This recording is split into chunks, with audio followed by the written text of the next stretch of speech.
Aqui no canal Pretes FC para falar de mais uma rodada da Série A do Brasileiro, a sexta rodada, e nós tivemos jogos interessantes.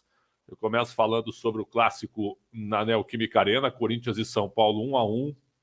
Tecnicamente um jogo fraco, mas achei que o São Paulo jogou mais do que o Corinthians.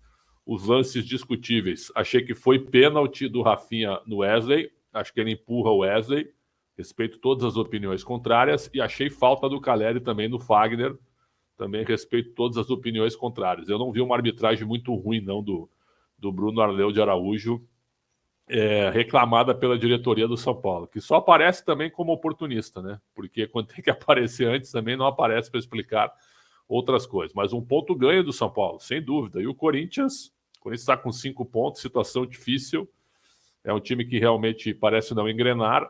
E do jeito que está, eu não sei se o Luxemburgo vai conseguir chegar na janela do meio do ano. Apenas um sentimento. Então, Corinthians e São Paulo. São Paulo não ganha lá, mas o São Paulo com Dorival Júnior é outro time muito bem armado, sem dúvida nenhuma. Aí tivemos também a vitória do Santos espetacular sobre o Vasco, 1-0, gol do David Washington. Mais uma vez o Santos consegue descobrir uma joia, uma revelação, e o Odair já começa a dar uma cara interessante para o time. O Santos está com 10 pontos. Semana passada estava com 4, agora está com 10. 10 em 18. E estava com 4 em 12 na semana passada. Então já dá uma subida alta aí o time do Santos. Tem muita coisa para melhorar ainda, mas a prioridade é fazer 45 pontos e o que vier depois é lucro, sem dúvida nenhuma. E o Vasco, hein, que está gastando pela 777, a SAF comprou um monte de jogador comum e evidentemente que vai sofrer. Como o Botafogo sofreu no primeiro ano de SAF, como o Bahia está sofrendo também, o Vasco também vai sofrer. Como o Cruzeiro sofreu, porque não é fácil. Não é fácil você ter um time com jogadores médios e ter que resolver num campeonato tão difícil como esse. Então a campanha do Vasco vai ser lutar para não cair, na minha opinião. Tivemos também outros resultados interessantes, como Palmeiras e Bragantino 1-1. Bragantino segurou o Palmeiras, foi um jogo para mim parelho, e acho que o empate foi correto, pelo que as duas equipes jogaram, e o Bragantino teve a bola do jogo com o Alejandro para fazer o gol e não fez no fim do jogo, para ganhar o jogo. E o Palmeiras teve um pênalti a seu favor, não marcado. Eu estava lá no Allianz comentando o jogo pela Rádio Bandeirantes. Sávio Pereira Sampaio não marcou um pênalti a favor do Palmeiras, que poderia mudar, evidentemente, a história do jogo. Tivemos também a vitória do Atlético 3-2 no Atletiba sobre o Coritiba. O Atlético vai brigar lá em cima e o Coritiba luta para não cair. Realidades distintas que ficaram claras no jogo, porque o Coritiba fez 2-1 porque o Atlético estava jogando mal. Quando o Atlético foi para cima, ganhou o jogo ao natural. Goiás 2, Botafogo 1, e eu tinha dito antes na Rádio Bandeirantes que eu esperava um jogo chato. O Goiás na Serrinha é sempre perigoso, e o Botafogo tem a sua primeira derrota em 8 jogos, ainda líder do campeonato. Eu acho que o Botafogo não vai ser campeão. Isso não é demérito para o Botafogo. Acho que o Botafogo está fazendo campanha já para lutar por Libertadores da América na próxima temporada, que vai ser uma grandeza. E o Goiás, com todo o respeito, luta para não cair. América 0, Cruzeiro 4. O América tem 1 ponto em 18. Dessa vez jogou mal. Antes tinha jogado bem, só contra o Cuiabá tinha jogado mal.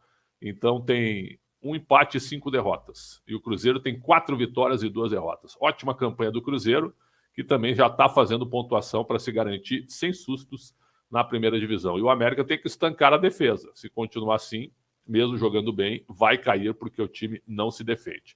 É impressionante. Tivemos também Grêmio e Fortaleza 0-0, um empate correto pelo que foram os 2 tempos. Grêmio melhor no primeiro tempo, Fortaleza melhor no segundo. Fortaleza hoje é melhor que o time do Grêmio, por incrível que pareça. Aí a vitória do Fluminense 2-0 sobre o Cuiabá, protocolar, Fluminense candidato ao título.